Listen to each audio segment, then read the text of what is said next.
Funding for This Is Nashville comes from you, our listeners, and Music City Prep Clinic, Nashville-based provider for PrEP and offering comprehensive sexual health services in an environment designed to be safe, professional, and shame-free.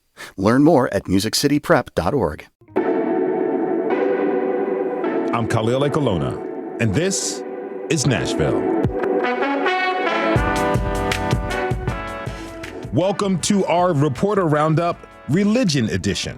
And there's always a lot to cover when it comes to religion and faiths here in Middle Tennessee, so we're going to get to it. Joining us to break down the latest news are Holly Meyer, the global religion news editor for the Associated Press, and Liam Adams, the religion reporter for the Tennessean. Holly and Liam, welcome back to This Is Nashville. Good to see you both. Thank you for having me. It's always a pleasure. Thanks. Really, it's fun to have you. Okay, so Holly, you called this spring the Denomination Super Bowl, because the annual meetings and conferences of different denominations have voted on some pretty big issues. In April, the United Methodists held their long-delayed General Conference in Charlotte, North Carolina. Then this month, the annual Southern Baptist Convention met in Indianapolis, and the Presbyterian Church in America General Assembly met in Richmond, Virginia, and the U.S. Confederate of Catholic Bishops gathered in Louisville, and they all voted on some pretty big issues. Let's start with the big picture here.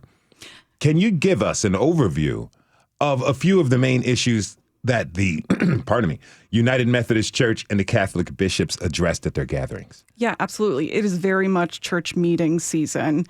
And most recently, I was in Louisville, where I was hanging out with the U.S. Conference of Catholic Bishops, and we touched on Native American boarding school trauma and also migration issues that they're dealing with.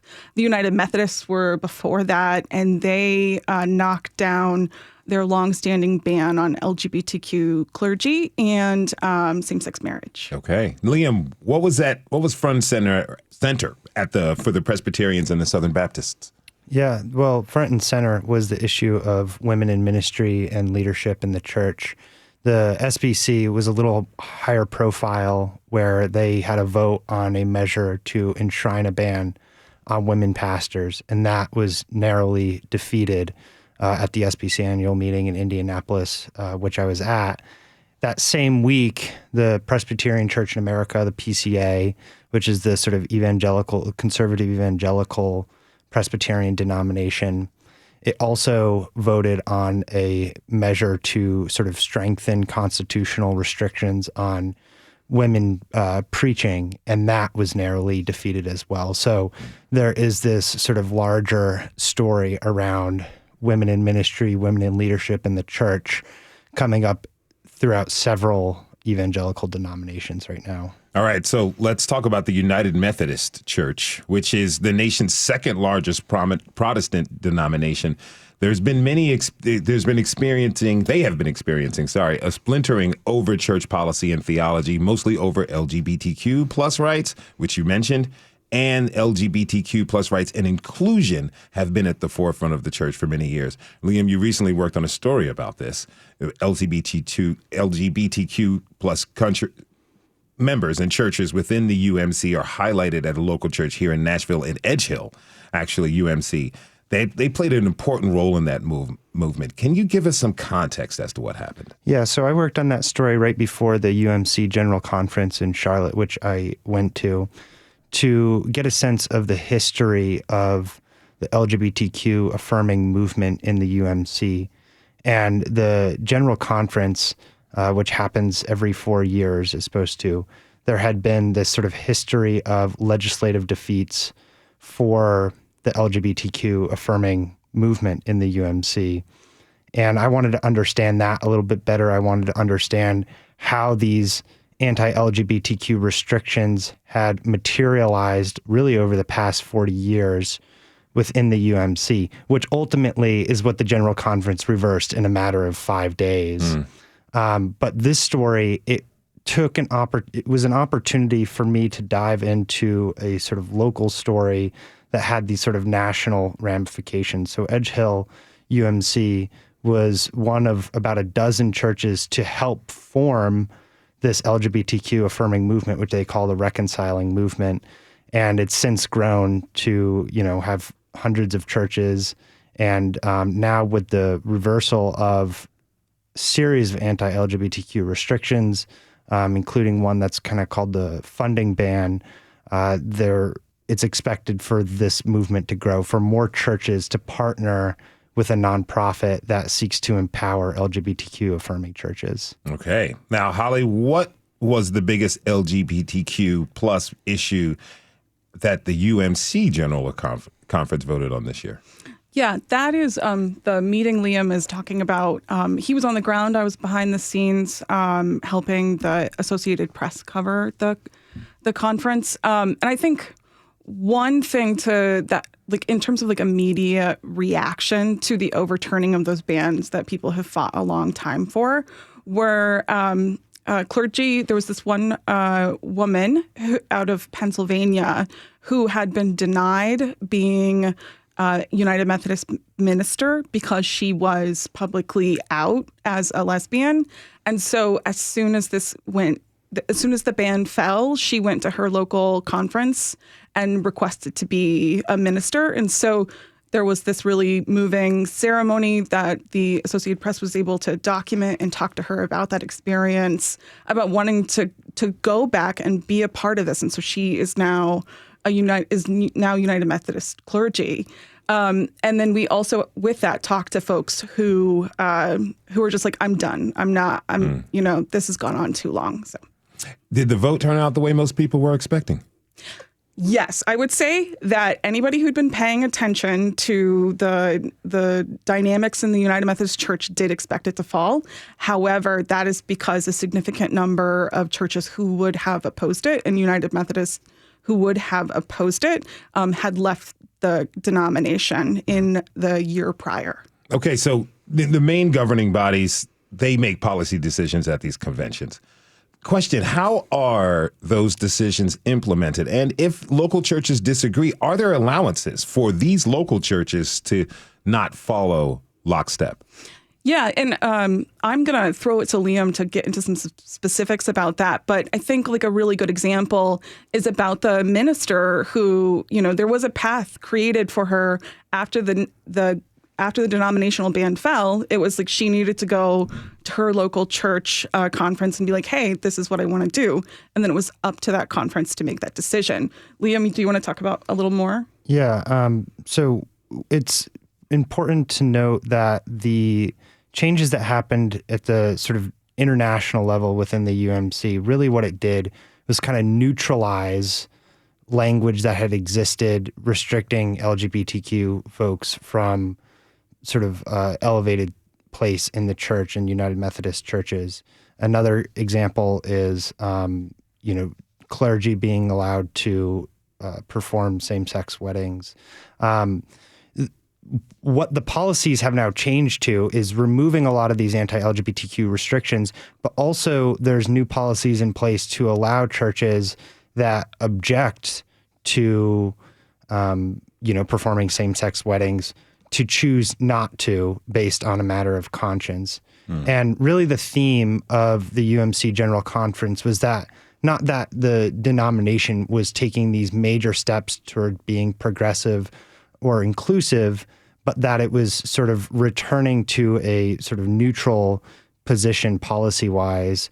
And, really the phrase that kind of encapsulates a lot of the policy changes that happened at the UMC General Conference was that we're a big tent denomination. So even though there were conservatives that had what they called disaffiliated within the past 4 years, there were also other conservative traditionalist churches that still very much identify as United Methodists that stayed in the denomination.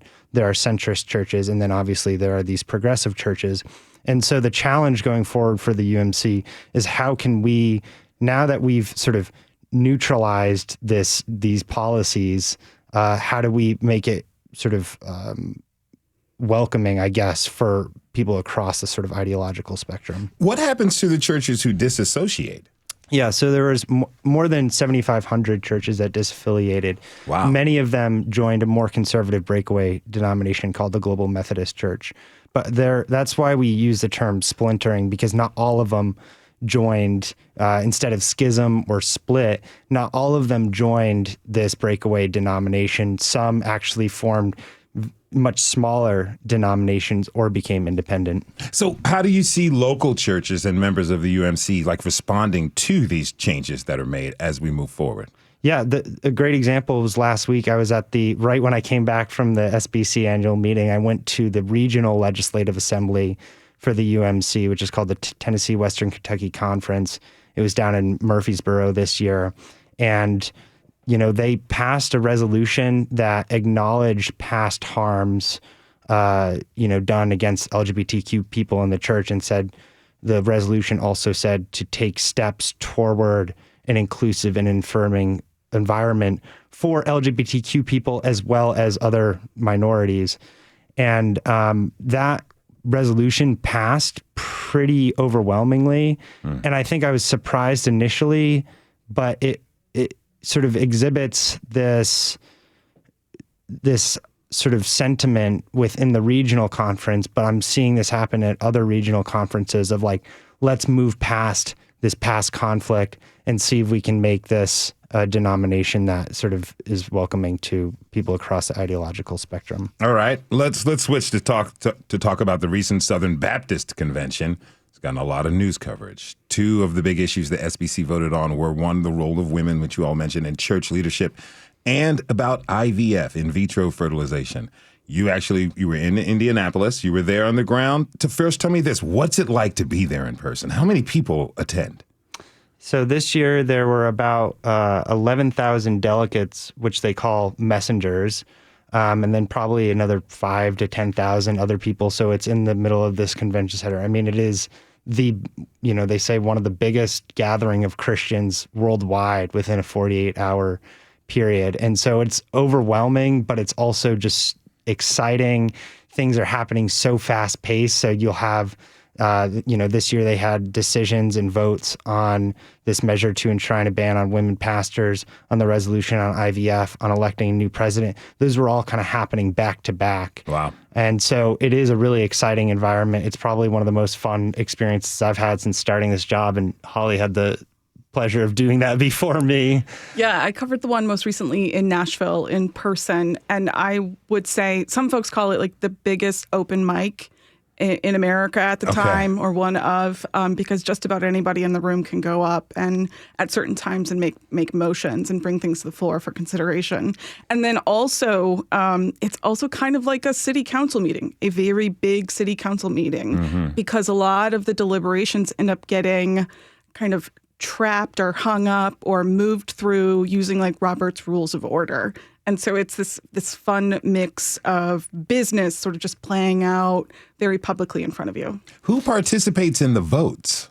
So the messengers represent individual churches, and each church kind of there's a different number of messengers that they're able to send. And so the sort of structure of the Southern Baptist Convention is bottom up. They believe really strongly in this idea of local church autonomy. So it's the churches themselves that are participating in this sort of democratic process. And so, to your question about the resolution on in vitro fertilization, this was an issue that Southern Baptists had never really sort of taken up as a collective body. And it's an issue that sort of evangelicals nationally are pretty divided on. Just a kind of statistic for you, in a Pew Research Center report in May said 63% of white evangelical Protestants believe IVF is good, and 28% were unsure. So this is what I think was a little surprising about this resolution, which is a sort of non-binding declaration of Southern Baptist values, was that it kind of went out ahead of right now what's sort of conventional conservative political understandings of IVF, that there's, confusion around it or that it's seen as good. And so this resolution, it condemned the use of IVF, and it sort of urged Southern Baptists to advocate for the limiting of access to IVF. And so it was a really big news story coming out of this convention, in addition to all the other things that we were watching for, because it represents a turning point both for this denomination, but then also for sort of American Christianity more broadly. I mean, IVF is such a hot topic now that our Republican senator for this state, Marsha Blackburn, felt it was important to release a statement confirming her full support for IVF and her opposition to efforts to restrict it. Holly, is this a story where religion kind of becomes all about politics as well? It's always hard to find that dividing line, but the religion and politics are very much in there. And I think this is a story that we're going to see continue to play out in the months and probably years ahead. One of the main flashpoints in this debate was the Alabama court case that declared embryos had personhood status. And so that really brought up this IVF conversation. And so as a result of that, a couple members of my team really dove into the conservative Christian side and how they wrestle with how they wrestle with IVF. And so this group they believe life begins at conception or very close to it. And so it's incredibly nuanced how couples end up coming to the decisions they make. Some say IVF is not for them. Some say, okay, but we are going to adopt existing embryos. Some say, we're only going to make so many embryos as we are going to use at the time, no freezing, et cetera. So there's so much nuance in this, and it's just this incredibly personal and emotional decision, especially if you're dealing with infertility issues. It's like where science, politics, and religion kind of combine in this nexus that's leaving people with their hands in the air, it seems like. Yeah, I think reproduction is a huge conversation, always has been, but is certainly getting a lot of attention in, I think we just had the anniversary of the overturning of Roe. And so abortion, reproduction, women's rights, access, contraceptions, all of that is going to continue to come up in court cases and discourse as well as legislation. All right, we're going to take a short break. When we come back, we'll continue our conversation to find out why it's so especially interesting and important to cover religion right here in Middle Tennessee. Stay with us. This is Nashville.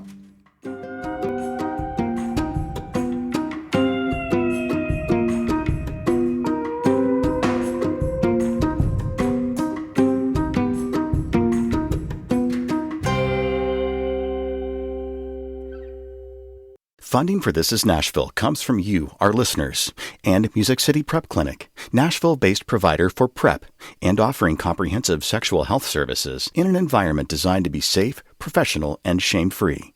Learn more at musiccityprep.org. I'm Khalil Colonna, and this is Nashville. Today, we're talking about religion reporting with Nashville-based reporters. Continuing the conversation are Liam Adams, the religion reporter for the Tennessean, and Holly Meyer, the global religion news editor for the Associated Press. We're also excited to have WPLN's own Rachel Lacovone here to join us. Rachel is one of the WPLN newsroom leaders who's reported and edited much of this station's religion coverage. Liam and Holly, thanks for being here. And Rachel, good to see you. Thanks for joining us. Thanks, Cleo. Thank you. All right, so religion played a significant role, especially in the history of Nashville, Christianity in particular. We're here in the South, middle of the Bible Belt. Several Protestant denominations like the SBC and major religious publishing houses are headquartered here in Music City. And it's fair to say that there's strong ties, Christian ties, to country music. Nashville and Middle Tennessee, however, are also home to many different diverse religion and faith communities. Waves of immigrants from other countries have brought their own faith and practices here to America, the place of all faiths. So I got a question for any of you. Can you break down in broad strokes, because I know it's a lot to go over, the religious history of Nashville? How did we get to where we are? I will take a stab at that and say that Nashville and Tennessee were and still are really Baptist and really Methodist. And as people have come to the city, that religious diversity has increased. It has also shifted the economic religion engines that are here, which are not, they're still susceptible to the same dynamics that every other industry is, namely the internet and how that affects Christian publishing, also trends within American religion, like the rise of the nuns, the NONESs, this atheist agnostics and folks who just say, I don't affiliate with any particular religion, no religion in particular. And so that is playing out in churches. It's playing out in decisions of younger people to decide whether or not they even want to go to church. But still, there is a physical presence in the city, like on nearly every street corner. There are churches of all sizes. And then, we have a large Kurdish community. We also, which, they have grown their with their mosque, and other Muslims in the community have come together and created their own houses of worship as well. And so just this idea that when you move to the city for whatever reason, migration, job, etc., you're bringing your whole person with you, including your faith. I got a question for you all about how it's affected culture. When I moved here, a question I was anticipating being asked many times was, what church do you attend? Maybe I was asked twice, 3 times. What does that mean as far as the growth and recognition of other faiths outside of the Christian-based ones? Rachel? I mean, I am surprised. I don't know if you just saw my eyebrows shoot up when you said that. I moved here, 3 years before you did? Yeah. That was the question every single person asked me.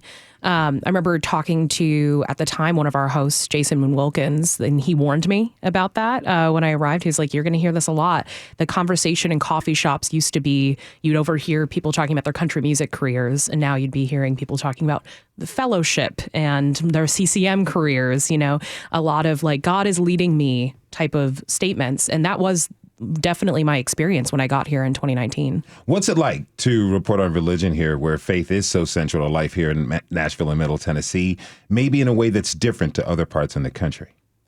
It was different arriving here, where everyone assumed that I was also a religious person. In Florida, where I'm from, in South Florida, they assumed that I was agnostic or atheist, actually. I think that there was an assumption that all journalists were, because we don't necessarily always disclose it. And, it was kind of a choice of my last station to allow me to mention the time, as a practicing Catholic. And that was kind of rare. And I think when I got here, people just assume, okay, you're some sort of Christian, and I tend to not be reporting all the time on Christian groups. Now, Holly, you work for the AP as the global religion news editor based here in Nashville. Why do so many stories about religion here in Middle Tennessee kind of seem to end up reaching this national or these international audiences? Right. It's like all religion story roads lead through Nashville in some way or the other. One of the reasons is to sort of the establishment that is here in terms of the Southern Baptist Convention. The United Methodists have several agencies here. There's some really significant colleges, National Baptist Convention in terms of historically Black congregations. And so as well as the Christian music industry is huge here, media industry as well. And so it seems like it's a common pit stop along the way, especially for Protestant Christianity and Christians, that if you want to kind of be a part of a larger group of people in a city, this is a good place to go. Now, a lot of major cities don't have kind of religion-specific reporters here in Nashville like we do. And Holly, you were the religion reporter at the Tennessean before Liam. Okay, so I want to ask you both. Liam, start. Why do you think that the paper kept the position when religion reporting has fallen to like downsizing at other papers? Yeah, I think it has been a priority for the Tennessean to keep this position. I think it helps that my position, I'm able to write about religion from both a national angle and from a local angle. I mean, when I was, reporting on the SBC annual meeting and the United Methodist Church General Conference, some of those stories were picked up by USA Today and some of the other papers within the USA Today network, which is what we're part of. But I think it's an intentionality. I mean, Holly and I are both on the board of the Religion News Association, and both of us, I could say, are proponents of every Metro Daily having a full-time religion reporter. And it's unfortunate that Not all papers have sort of intentionally sort of allocated those resources to making that happen. If you're just tuning in, this is Nashville, and I'm your host, Khalil Ekulona. We're talking about religion in news with journalists Holly Meyer, Liam Adams, and Rachel Lacovone. Holly, I'd like for you to answer that last question. To not cover religion in Nashville or Tennessee is to miss a massive slice of the story. And so the Tennessean has a rich history of recognizing that. I loved working at the Tennessean as a religion reporter, was thrilled when they hired Liam. And I also got the opportunity to not just work with one other religion reporter. I have a team of 10 folks who are dedicated to this topic. And it's a similar situation. The media industry continues to struggle with economic challenges.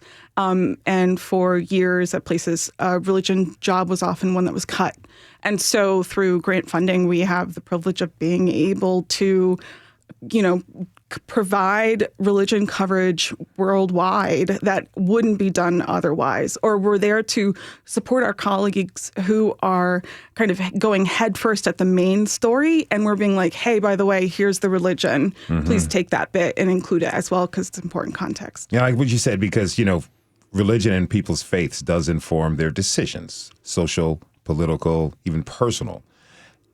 But we have so many different faith communities here in Nashville, and there's always a bunch to uncover. How do you all decide which communities to cover and when? Rachel, you have a pretty diverse group that you cover when you look at religion. Actually, because of the people who are sitting in this room with me, Liam and Holly have it covered. We tend to have Liam on a lot on the show, and Holly's byline through the Associated Press, like we're pulling those over onto our website a lot.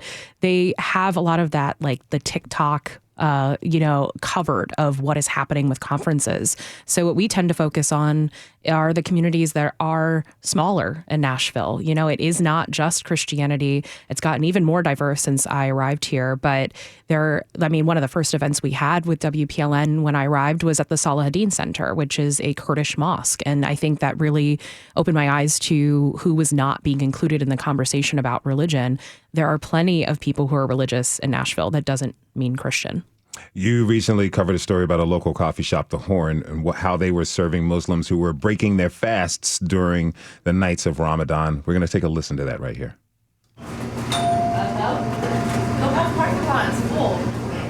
It's 10 p.m. on a Saturday night, and everyone is pouring in, no pun intended, to The Horn. They're dressed in their best outfits from Taraweh, the night prayer, at their respective mosques. And everyone is buzzing and hugging and laughing, though they're piling into a long line that will last at least 45 minutes. I was just saying that yesterday. I was seeing people that I haven't seen in forever, all different cultures, backgrounds. Everybody's been coming. That's Huda Hassan, who is married to one of the brothers in the large Somali family that owns The Horn. She's come out from the packed kitchen where the laughter is so rambunctious, it spills out to the loud crowd of people waiting to order. I was born and raised here in Nashville, and I never got to experience Ramadan in a Muslim country. So it is nice having to experience it here and enjoying this aspect of it. Her parents, though, have told her about their Ramadans before moving here, and it's made her nostalgic for a sense of community she's never fully had. We don't get much of this living in the West. We don't live in a Muslim country, so celebrating Ramadan, a lot of times people don't feel it. But this is a great way to have the younger people still be able to enjoy this month in a way that they feel like they're back home even. Enes Seba is one of those younger people.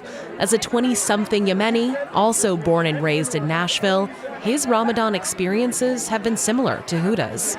For Muslims in America, sometimes Ramadan feels more serious because, we still have to go to school, we still have to go to work, you don't get as much time off. And in some ways it's a good thing. It definitely feels more spiritual. You definitely feel it is more of a challenge. Enes runs the popular social media account and food tour, Nashville Hidden Gems, which mostly highlights immigrant-owned restaurants in the area. Because of Ramadan, Enes has had to record a month's worth of content ahead of time, since he can't eat during the day, and most places close around sundown. If he were elsewhere in the world, things would just be opening up. People are kind of taking it pretty easy during the day. A lot of shops are closed. People are not working as much. School is off. But then at night, the whole city kind of comes alive. People are out. They're, sipping tea, shopping. It's like the whole community just becomes nocturnal for a month. From the outside looking in, there's a lot of focus on what Muslims give up during Ramadan. Food, water, intimacy.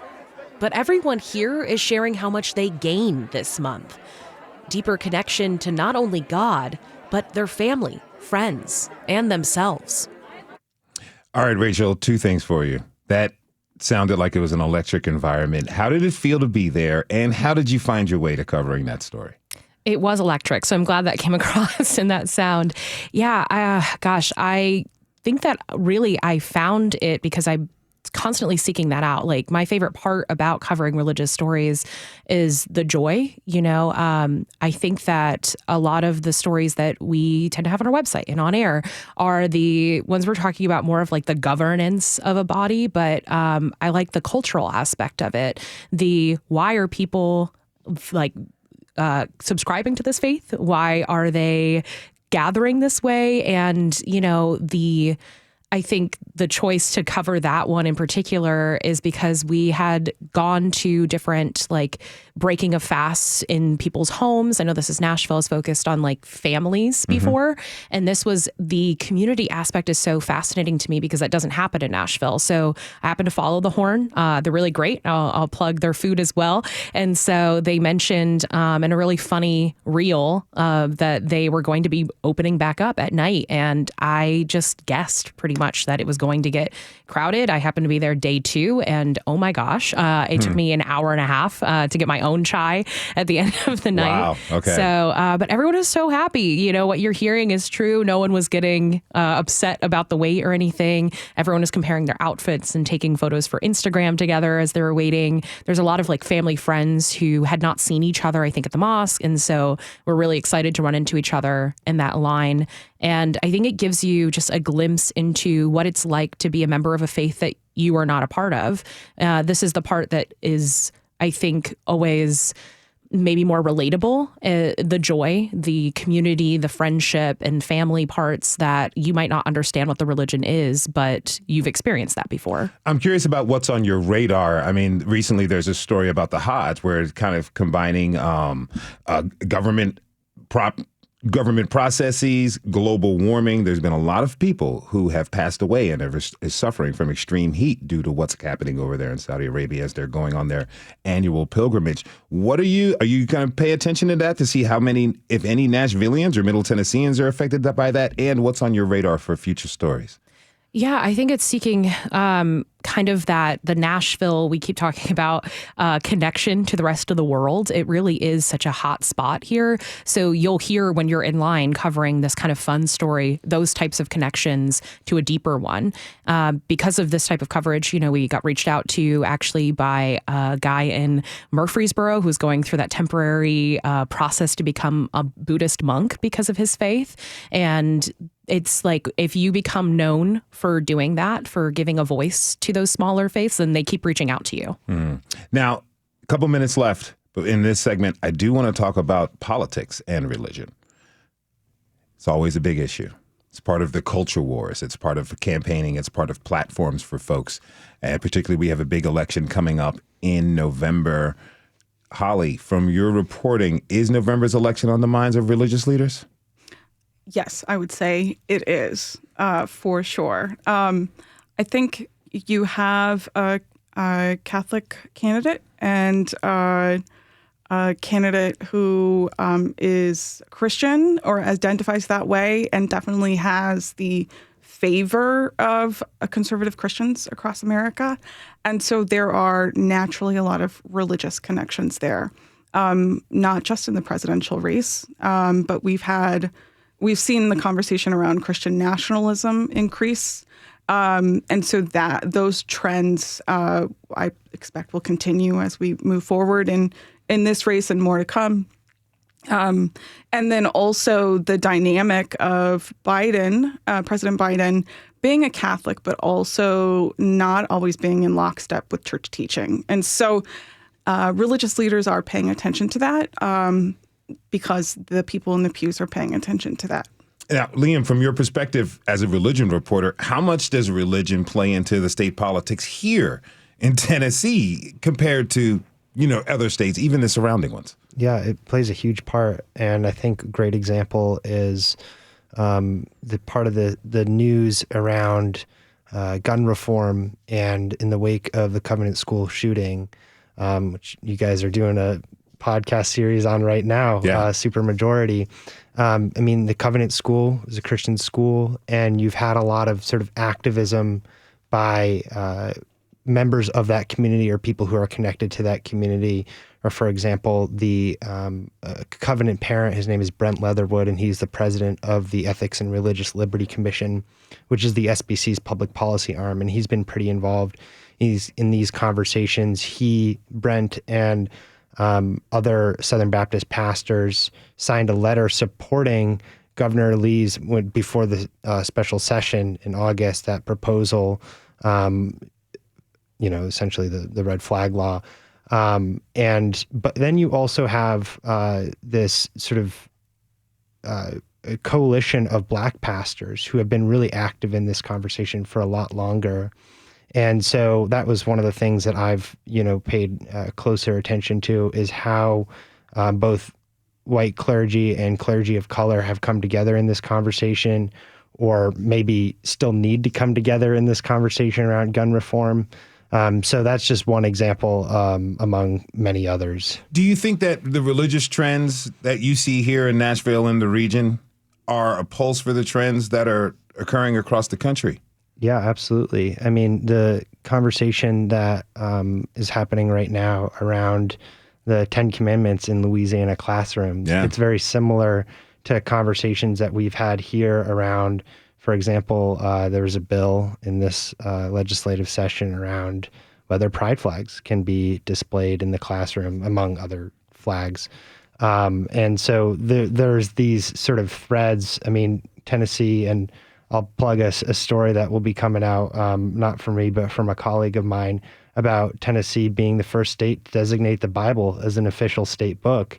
It was the Aitken Bible, which was designated as an official state book among some other books. And that was recently signed into law. And so these conversations that are happening at the state level really are a reflection of the national political discourse, the sort of politics plus religion.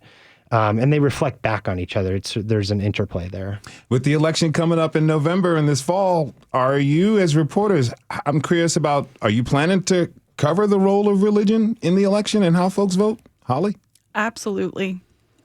We are really lucky at the Associated Press to have just a state-of-the-art team, a politics team, who will be covering all sorts of slices of sort of the head-on story. And we'll be there doing our own, right alongside them, doing our own stories, and also contributing to the work that they're doing, for sure. Rachel? Yes, I think absolutely. You talked about the state level. Blaze is considering that all the time at Blaze Gainey, our political reporter. And Liam also touched on that a little bit, the difference between the communities of color and white legislators. And think of both Justin Jones and Justin Pearson, who consider themselves very much Christians and on a different side right now. So I think we are consistently thinking about that and will for this election as well. Liam? Absolutely. I think I'm curious to see what the upcoming RNC will look like and how that will sort of inform the larger national political discourse, especially among conservative Christians. And so that I'm hoping will give me some story ideas ahead of November. All right, let's take one more break. When we come back, we'll dive a little bit deeper into what it takes to be a religion reporter. You can always join the conversation by sending us a tweet, leaving us a message on Instagram, or by calling to leave us an audio message at 615-760-2000. We'll be right back.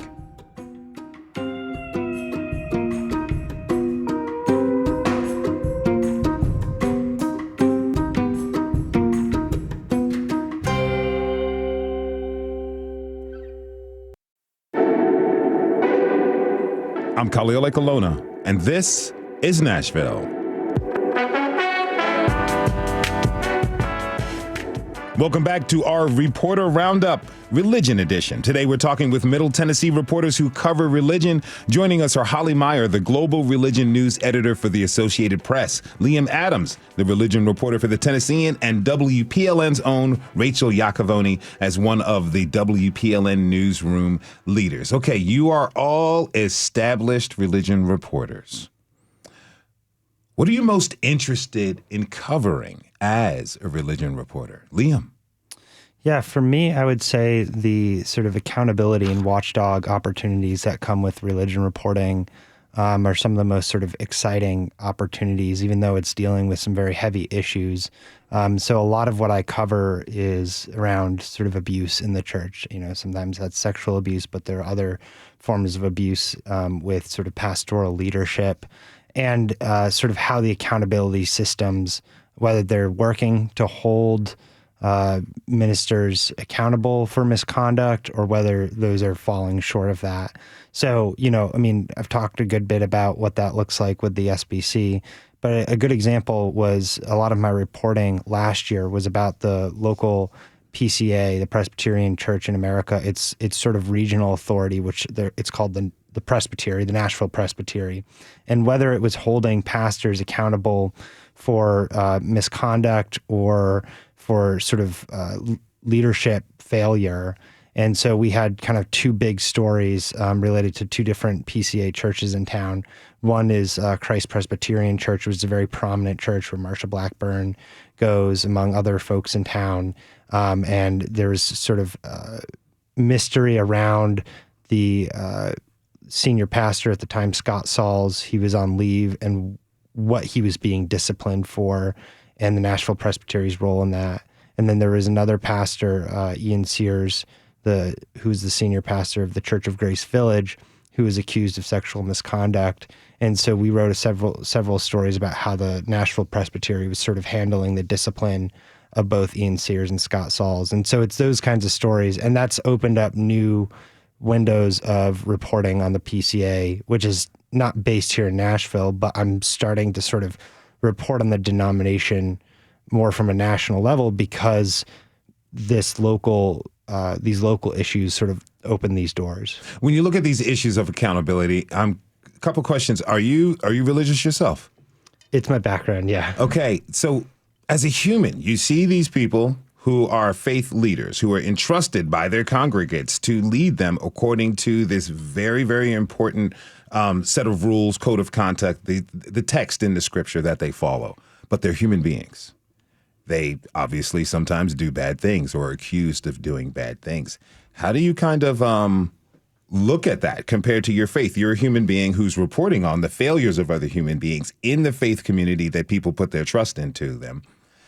But you also see them as humans. Like, talk to me about, as you do your work, how does that shape your own faith? Yeah, it's a lot of weight and responsibility to write about this because there are levels of influence that these faith leaders have over a community, over individuals that, you know, when a pastor is sort of condemning or ignoring sort of accountability, there's this element, there's a spiritual element to it, that, you know, that like maybe God allowed it to happen or God doesn't want me to come forward and, you know, talk about the abuse that happened to me. So there's this sort of very deep human level to it. And, you know, that carries a lot of weight. And at the same time, that's why it's so important to have these stories come out. I think just a good example of this. So a couple weeks ago, we reported an obituary for Paul Pressler, who is a former Texas Court of Appeals judge, and he led the sort of what they call the conservative resurgence movement within the Southern Baptist Convention. He was one of the architects of it.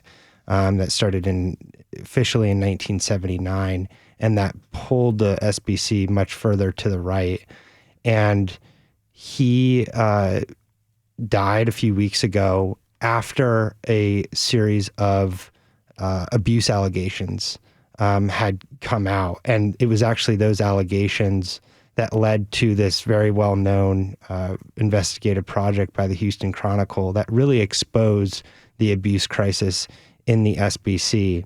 And the story of Paul Pressler is about both the sort of influence that he had over the SBC's ideas and theology, and at the same time, he's being alleged of all this abuse. And so it's really kind of created this crisis of identity, the story of Paul Pressler as well as others, this crisis of identity within the SBC of like saying, we have these ideas that we hold very true, such as sort of anti-abortion values, the idea that the Bible is inerrant, and yet we have to reconcile that with these figures who have been alleged of some really bad things that are not in line with what we profess to believe about purity and caring for other individuals. And so I think it's just a lot of layers to it, and there's a lot of responsibility.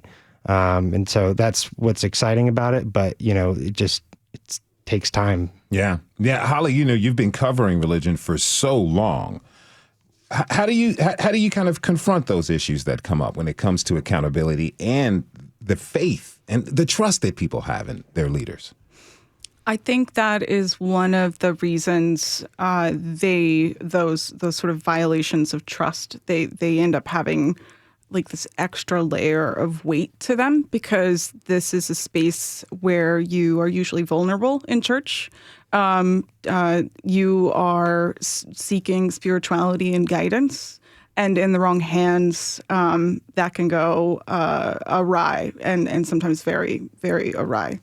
And so accountability is a core part of journalism. And so while we cover denominations doing denominational things, church business, feature stories of what it's like to be a religious person in America, it's also important to cover those abuses of power and sort of the fallout that comes with it as a result. You're a human being covering these things. Does it make you re-examine your faith?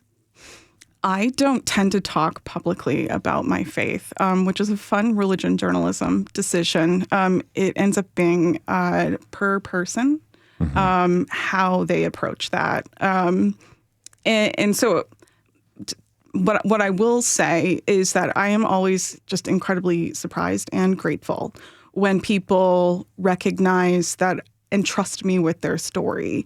I know that is an enormous responsibility, especially if you're dealing with something particularly sensitive.